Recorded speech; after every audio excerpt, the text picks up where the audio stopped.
안녕하세요. 저는 그 AWS에서 공공부문 기술 쪽 조직을 맡고 있는 김용환이라고 합니다. 제가 오늘 30분 동안 발표를 할 텐데 아무래도 이제 기술을 하고 있는 만큼 좀 기술적인 어떤 밸류라든가 개념이라든가 이런 부분들을 잘 이해하실 수 있도록 그렇게 좀 얘기를 해보도록 하겠습니다. 그리고 오늘 이렇게 사치 프롬에 이렇게 발표할 기회를 주셔가지고 너무 감사드리고 축하드립니다.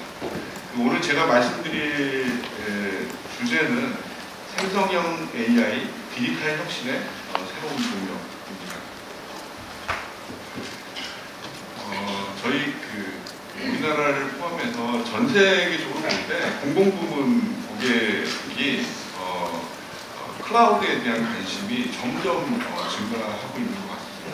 그래서 높아지고 있고 그 사례를 좀 몇 가지 좀 말씀을 드리려고 하는데 여기 보면 이제 캐나다나 이집트뿐만이 아니고 많은 국가에서 정보 서비스를 AWS를 사용하고 있습니다. 그런 부분이 증가하고 있는 것도 있고요. 그다음에 이제 아랍에미레이트 같은 경우도 요즘 이제 생성형 AI를 이제 많이 빌드를 하게 되는데 AWS에 있는 AI를 환경에서 생성형 AI 팔콘이라고 들어보셨을 것 같은데 LLM 출시를 하였습니다. 작년이고요. 그 다음에 일본 같은 경우에는 유인 우주 시스템이죠. 그러니까 지구 바깥에서 데이터를 이제 지구에 있는 기지국으로 이제 전송을 할 때 AWS 그러면은 이제 클라우드가 이제 모여 있는 것만 생각을 하시는데 이동형 클라우드 장비가 있습니다. 그래서 AWS 클라우드 스노우폰이라고 하는 장비를 우주로 들고 나가서 거기서 데이터를 전송을 할 때 어떤 형태로 쓰냐면 데이터 사이즈가 크니까 거기서 실제로 이미지 같은 것들을 옵티마이즈를 해서 실제로 기지국으로 내게 되는 그런 케이스들이 있습니다. 네, AWS는 사실은 굉장히 기본이 되는 건데 클라우드의 안정적인 서비스를 위해서 글로벌 인프라스트럭처에 굉장히 많이 투자를 하고 있거든요. 그래서 그 얘기를 좀 잠깐 드려보면은 전 세계에 지리적 위치가 다른 나라겠죠. 34개의 위치에 리전이 있고요. 리전은 그 안에 가용 영역이라고 하는데 108개의 가용 영역이 현재 있습니다. 이거는 거의 1년에 한 두세 번씩 경유에 계속 증설이 되고 있는 상황인 거고요. 서울에도 서울 리전이 있고 4개의 어베러빌리티 존이 있습니다. 데이터 센터가 그렇게 있다 이렇게 생각을 하시면 되고요. 제가 이제 자주 받는 질문이 이제 글로벌 클라우드를 사용하게 되면 데이터가 이제 외국으로 유출되는 거 아닌가? 뭐 이런 질문들을 하시는 분들이 있는데 실제로 데이터는 기본적으로는 국내에 저장이 되고요. 물론 필요하면 해외 저장을 할 수 있겠죠. 그래서 기본적으로 국내에 저장이 된다라고 하는 부분입니다. 그리고 저희가 작년에 AWS가 2027년까지 한국에 클라우드 인프라를 7조 정도의 투자를 하겠다라고 하는 것을 밝힌 바가 있습니다. 실제로 지금 진행이 되고 있다라는 것을 좀 말씀을 드리고 싶습니다. 오늘 주제가 이제 GenAI이기 때문에 생성형 AI이기 때문에 그거를 좀 말씀을 드려보면 앞으로 예측하는 게 2027년까지 AI에 3조 미국 달러가 사용될 것으로 전망이 된다고 합니다. 아마 이것보다 더 클 거라고 생각이 드는데요. 생성형 AI를 한번 이게 뭔지를 한번 얘기를 해보면 좋을 것 같아요. 이게 생성형 AI가 뭔지 이게 이제 좋은 건 아는데 그 부분을 좀 설명을 드려보면 이게 사실은 갑자기 이렇게 찾아온 마법은 아니거든요. 우리가 그 전에 얘기했었던 어떤 딥러닝에서 좀 더 발전된 형태인데 좀 발전한 게 아니고 아주 기술의 정점을 이뤘다. 그리고 앞으로도 계속 발전할 수 있는 가능성이 많다라는 거를 말씀을 드리고 싶고 그 다음에 두 번째가 방대한 양의 언레이블드 데이터를 사전 훈련했다. 이게 무슨 말일까요? 그러니까 이전에 기억하실지 모르겠는데 지금도 딥러닝은 마찬가지지만 머신 러닝을 트레이닝하기 위해서는 데이터를 항상 정제를 했어야 돼요. 그래서 데이터 레이블링을 한다는 얘기를 했었는데 실제로 생성형 AI에서는 레이블을 하는 수고를 하지 않고 데이터를 집어넣으면 사실은 꽤 탁월한 성능의 AI를 실행하는 거죠. 그래서 이전에 저희가 항상 수건으로 생각했었던 언슈퍼바이드 러닝이라고 하는 게 어느 정도 실현이 됐다라고 하는 거를 생각해 볼 수 있고요. 또 하나의 특성이 작년에는 어떻게 보면은 실험 단계였다라고 하면 올해는 실전 도입을 하고 있다 이렇게 생각을 하시면 됩니다. 실제로 많이 활용이 되고 있는 거고요. 제가 좀 그 부분을 설명을 드릴 수 있도록 하겠습니다. 그래서 작년에는 실험 단계이기 때문에 질문이 이런 거예요.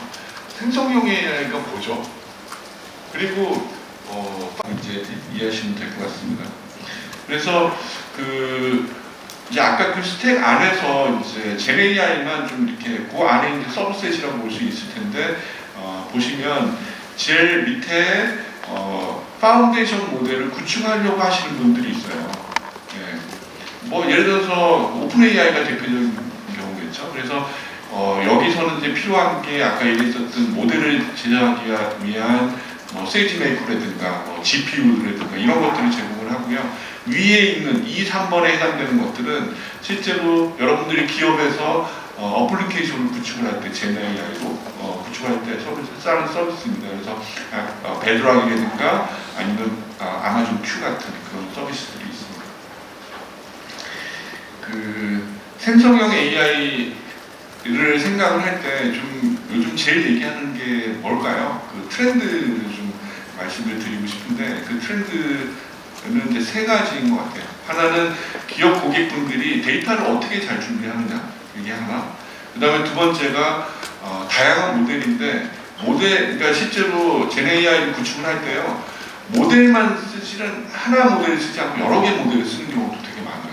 그리고 실제로 GenAI에다가 기존의 고전적인 딥러닝이라든가 디시전 트리라든가 다양한 기법들을 같이 혼합하게 돼서 이런 내가 목적에 맞는 어떤 다양한 모델을 잘 선택해서 쓰는 게 요즘에 하나의 트렌드고요. 세 번째가 AI 정책과 표준입니다. 어떤 보안이라든가 울리는 건가요? 괜찮으시죠? 네, 그래서 보안이라든가 아니면은 거버넌스 체계가 굉장히 중요한 부분이라고 생각이 듭니다. 이 얘기를 조금 구체적으로 설명을 드려보면 데이터 부분인데요. 저희가 생성형 AI를 이렇게 구축을 할 때 중요한 게 뭘까요? 제일 먼저 생각하는 게 이제 신기술이죠. 그러니까 파운데이션 모델을 뭘 써야 될지 이 얘기를 하는데 사실은 이거는 빙산의 일각인 것 같아요. 이거보다 더 중요한 게 실제로 데이터인 것 같아요. 그러니까 데이터를 어떻게 잘 준비하는지, 이 전략적 자산을 어떻게 잘 준비하고, 이 관련된 기술을 어떻게 준비하는지 이런 게 굉장히 중요하다라는 겁니다. 그 얘기를 좀 더 해볼까요? 저희가 생성형 AI를 가지고 어플리케이션을 구축할 때 제일 많이 쓰는 기술이 래그라는 기술이에요. 이게 검색, 증강, 생성 기술이라고 하거든요. 한국말로 하면 이렇게 되는데 이 기술을 보시면 어떻게 되어 있냐면 여기 기업의 지식하고요 파운데이션 모델을 결합해서 이렇게 뭔가 없이 나오는 이런 형태입니다. 그러면 이것도 데이터인 것 같은데 이게 무슨 차이가 있죠? 근데 여러분들은 생성형 AI를 데이터 스토어로 생각하시면 안 돼요.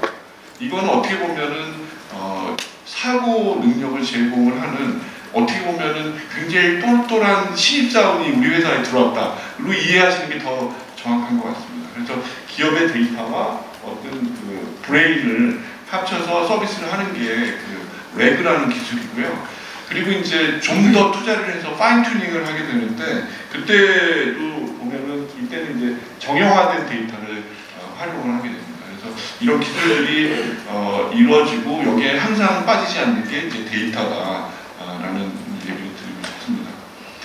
그리고 이제 하나 이제 두 번째로 말씀드렸던 게 이제 다양한 모델을 말씀드렸잖아요.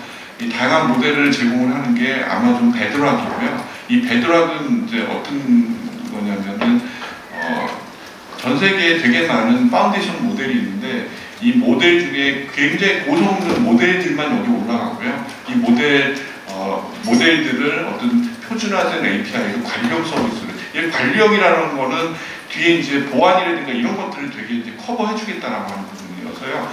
이런 베드락 서비스를 하고 있습니다. 그러면 이 뒤에 그럼 이 베드락에 선별돼서 올라와 있는 그런 파운데이션 모델이 뭔지 이렇게 한번 보실까요? 여기 보시면은 아마존에서도 저희 파운데이션 모델을 제공을 해요. 여기 보면은 타이탄이라든가 타이탄 시리즈가 이렇게 쭉 나와 있는 거 보시고요.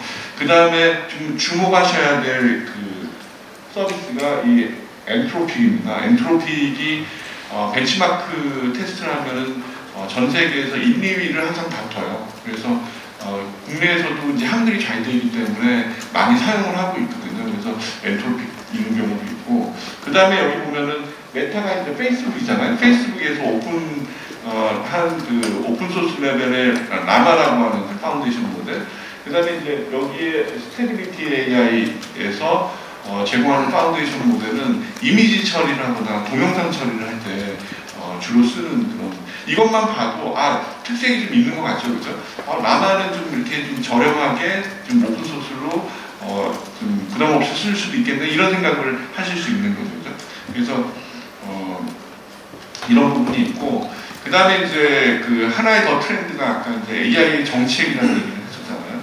근데 옆에 있는 얘기는 뭐 다 안 하더라도 한 가지만 좀 사례를 얘기를 하면, 생성형 AI 어플리케이션이라든가 데이터를 안전하게 보호해야 되는 거예요.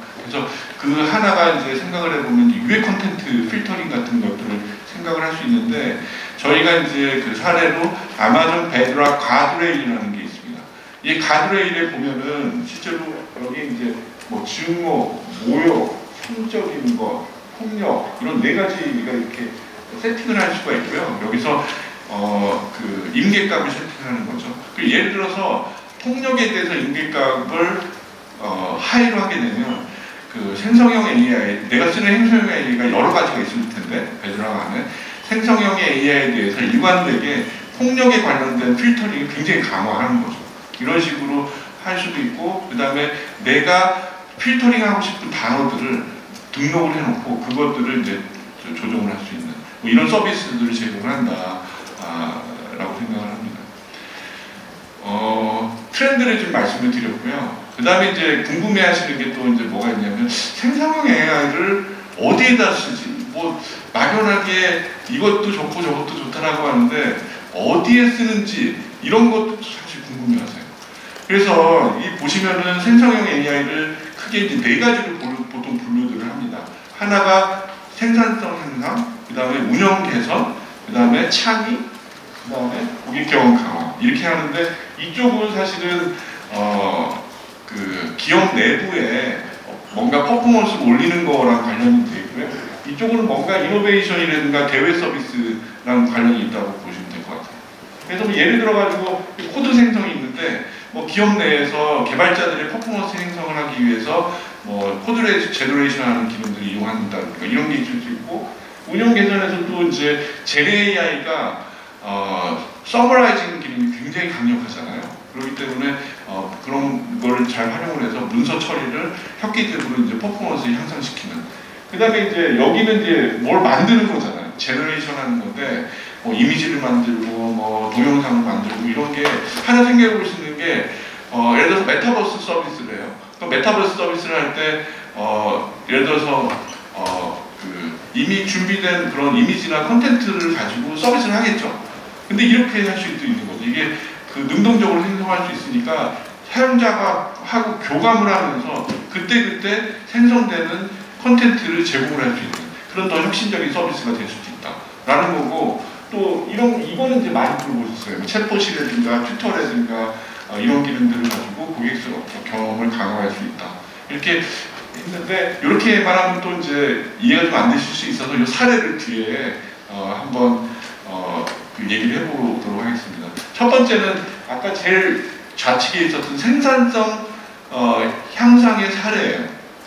이거 블루그린 나오나요? 네. 이게 아마존닷컴에서 그 상품을 올릴 거잖아요. 근데 상품을 저렇게 상품으로 있는데 이거를 그냥 올리면 되는 게 아니고 뒤에 백그라운드 화면을 사실 제작을 같이 해야 되는 거예요. 근데 이제 생성형 AI를 어떤 조건에 따라서 백그라운드를 같이 만드는 거죠. 만약에 이런 생성형 AI 기능을 이용하지 않으면 어떻게 되겠어요? 다 수작업을 하거나 뭔가 그 노력을 해서 만들어야 되는데 이런 데 이제 활용하는 게 그 생산성 향상의 하나의 사례다. 이렇게 보실 수 있고요. 고객 경험 강화는 아까 얘기했었던 4개 중에 이제 제일 우측이죠. 그래서 약간 혁신에 관련된 부분인데 이제 이것도 볼까요? 이게 그 후퍼스 AI라고 하는 이제 헬스케어 업체에서 만든 서비스고 이제 우측에 현재 왼쪽 흉곽에서 얘기가 나왔죠. 엑스라이 이미지가 있고 이거를 채팅창에다 물어보는 거예요. 판독해 주세요. 기존 중등도의 삼출이 있었던 것과 비교해 용적이 감소했습니다.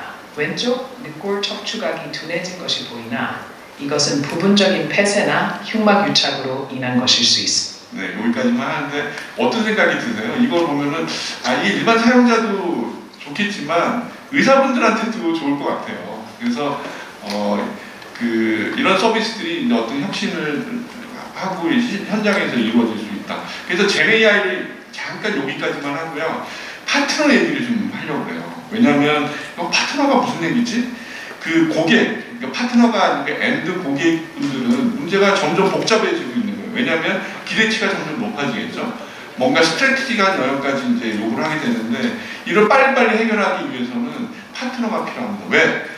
AWS는 굉장히 많은 서비스를 제공을 하지만 이건 서비스 레벨이고요. 이 서비스를 잘 응용을 해가지고 고객이 원하는 솔루션을 만들어야 되는 거죠. 이 솔루션을 만드는 거는 주체가 사실은 파트너가 되게 중요하다라는 부분입니다.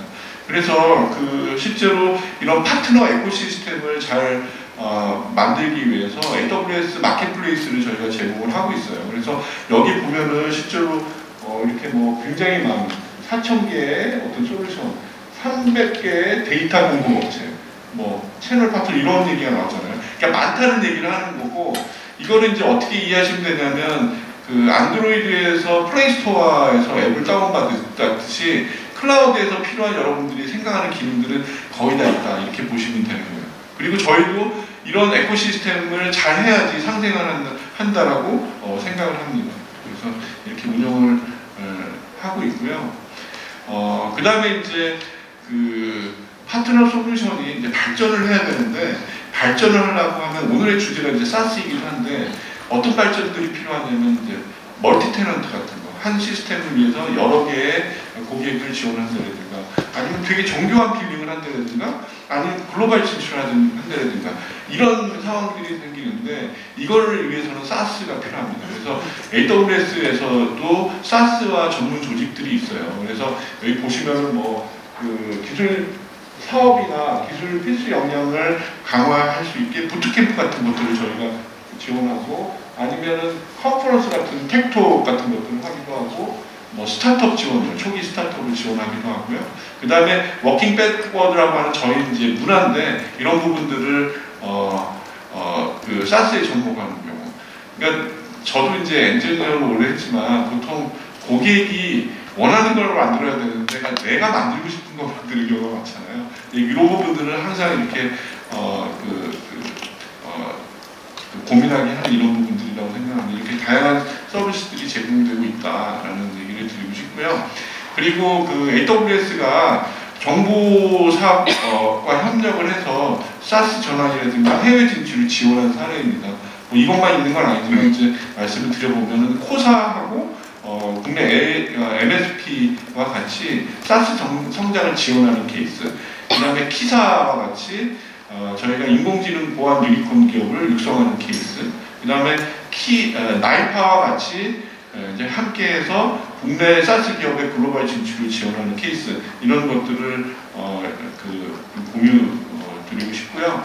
그리고 이제 저희가 또 얘기를 많이 하는 게 인더스트리입니다. 인더스트리. 그러니까 이게 사실은 보면 기술이 이대치가 올라가는 거죠. 이제 옛날에는 어떤 기능만 되면 된다가 였는데 지금은 어떤 인더스트리의 어떤 스페시픽한 니드들도 지원을 해야 되는 그런 상황이고, 그래서 어떤 인더스트리 특화된 솔루션, 그 다음에 인더스트리의 전문성이 필요한 거죠. 예를 들어서 리테일이라든가 뭐 헬스케어라든가 에듀텍이라든가 해당되는 인더스트리에 대한 전문성, 경험 이런 것들이 중요하고, 또 네트워크도 되게 중요하겠죠. 그 해당되는 도메인의 네트워크 이런 것들을 저희가 파트너하고 같이 상생하고 지원하고 그렇게 하고 있습니다. 자, 지금까지 이제 사스에 대해서 그 파트너에 대해서 얘기를 좀 드렸고요. 뒤에 부분은 이제 AWS 클라우드하고 협력한 사례를 좀 보시면요. 그 팔란티어라고 그 데이터 분석 소프트웨어 기업이에요. 그래서 뭐 제조 현장, 공장이라든가 전쟁 지역, 우크라이나 전쟁이라든가 이런 데서 AI 기반의 의사결정들이 이제 극각 필요할 텐데 이런 걸 지원을 하고, 아까 초반에 제가 말씀드렸었던 아마존 세이지메이커를 활용해서 지원을 합니다. 그리고 그 인포스텔라라고 하는 이 기업은 아까 제가 그 기지국 얘기를 잠깐 했는데 저희 기지국 서비스 이름이 그라운드 스테이션입니다. 근데 그라운드 스테이션이 요즘 이제 저 궤도 위성들이 굉장히 많아지고 있잖아요. 그래서 사용량이 점점 많이 활성화되고 있는 상황인 거고, 그래서 이거를 어떻게 하면은 위성에서 이 기지국으로 네트워크를 쉽게 액세스할지에 대해서 플랫폼을 제공해주는 그런 어떤 전문성을 갖고 있는 기업이게 되겠죠. 그 다음에 이 업스테이지는 굉장히 사실 요즘 유명한데 국내 AI 기업이고요. 그 파운데이션 모델, 아까 이렇게 스택을 제가 얘기했는데 제일 밑에 있는 파운데이션 모델을 구축하는 기업입니다. 그래서 굉장히 그 서비스가 잘 되고 있고, 최근에 이제 서비스가 솔라 프로라는 서비스가 나왔는데 지금 세이지메이커, 저희 세이지메이커에서 구축을 합니다. 그래서 이제 클라우드하고 이걸 좀 저도 이제 기술을 하니까 말씀을 드려보면, 파운데이션 모델을 이렇게 구축하려고 하면 굉장히 많은 리소스가 들어갑니다. GPU도 뭐 수십 대에서 수백 대가 같이 돌아서 병렬 처리를 해야 되고, 굉장히 고성능의 네트워크의 분산 환경에서 처리를 해야 되거든요. 그리고 새로 나온 GPU도 또 그때그때 공급을 해야 되고, 이런 것 때문에 사실은 이런 그 파운데이션 모델을 구축할 때는 그 클라우드를 제외하고 생각하기 참 힘들어진 상황이다라는 걸 좀 말씀을 드리고 싶습니다. 그래서 아까 얘기했었던 그 마켓플레이스에서 업스테이지에 있는 그런 파운데이션 모델을 또 보실 수가 있습니다. 그리고 이제 또 다른 사례는 이제 헬스케어 쪽이고요. 에어스 메디칼이라는 이제 회사에서는 뭘 하냐면 그 MRI 영상이 그 퀄리티가 떨어지는 거죠. 저품질 영상을 그 AI의 솔루션, 스위프트 MR이라고 하는 솔루션을 가지고 고품질의 영상으로 바꿔주는 거예요. 이런 서비스를 하고 있고, 그리고 이 서비스를 전 세계 20개 국가에 빠르게 확장을 해요. 그러니까 뭐 글로벌 그 클라우드를 활용하게 되면 훨씬 쉬워지는 거죠. 이런 케이스도 있다는 말씀을 드리고 싶고, 그 다음에 JMP 메디라고 하는 이것도 헬스케어 기업인데요. 이제 의사분들이 이제 구어체를 이제 쓰지만 그 안에는 전문 용어들이 굉장히 많을 거고, 이 전문 용어들을 사실은 이제 디지털라이즈하고 DB하려고 그러면은 어떤 스탠다드 코드로 이제 매핑을 해줘야 되거든요. 근데 이제 그거 하는 게 굉장히 힘든 거죠. 근데 이거를 제너러티브 AI를 이용을 해서 실제로 자동화하는 그런 케이스입니다. 최근에 해서 이제 신문 기사에도 나오고 이런 거에서 굉장히 이것도 어떻게 보면 생산성 향상을 아까 얘기했던 두 번째 그런 케이스라고 좀 보시면 됩니다. 그리고 이제 샌드버드도 잘 아실 텐데 그 AWS AI 서비스를 위해서 이용해가지고 AI 챗봇 서비스를 글로벌하게, 다만 이제 AWS를 쓰면서 장점이 글로벌 서비스를 지원하는 부분이 아닐까 이렇게 생각이 들고요. 그런 부분이 있고, 그 다음에 이제 저희 BBB 코리아가 이게 MPO 고객이고요. 4,800명 정도의 자원봉사가 이제 국내에 있어요. 그러면 외국인이 들어오면은 언어 번역을 해주는 자원봉사를 하게 되는 거죠. 그랬을 때 언어를 지원하는 거를 저희 베드락 제네이아를 이용해서 서비스를 합니다. 여러분들이 이제 멀티모달이라는 말을 들어보실 텐데, 그 제네이아의 생성형 AI 멀티모델의 특성이 뭐냐면 랭귀지 디펜던시가 없어요. 어떤 경우도 있었냐면 업스테이지 그래서 생성형에 다 트레이닝을 해놨어요. 근데 인도어가 돼요. 그래서 모르는 거예요. 만드신 분들 해보니까 되는 거예요. 네, 그래서 이게 어떻게 보면 굉장히 마법 같은 부분인 거죠. 그래서 다양한 언어를 이렇게 지원하는 기능들을 활용을 하고 있다라는 겁니다. 이게 마지막 장인데 시간을 제가 얼추 마친 것 같습니다. 그래서 이게 제가 뭐 굉장히 많은 리소스가 필요하다. 그 다음에 파트너 에코시스템이 같이 상생을 해야 된다. 그 다음에 다양한 서비스들이 필요하다. 이런 되게 많은 얘기를 했는데 이게 클라우드에 있는 얘기고 이게 사실 없는 상태에서는 AI 혁신이 되게 힘들다고 생각합니다. 그래서 여러분들이 이제 클라우드를 활용을 해서 많은 혁신을 하실 수 있기를 정말 기원합니다. 그래서 제가 말씀드리는 건 여기까지고요. 네,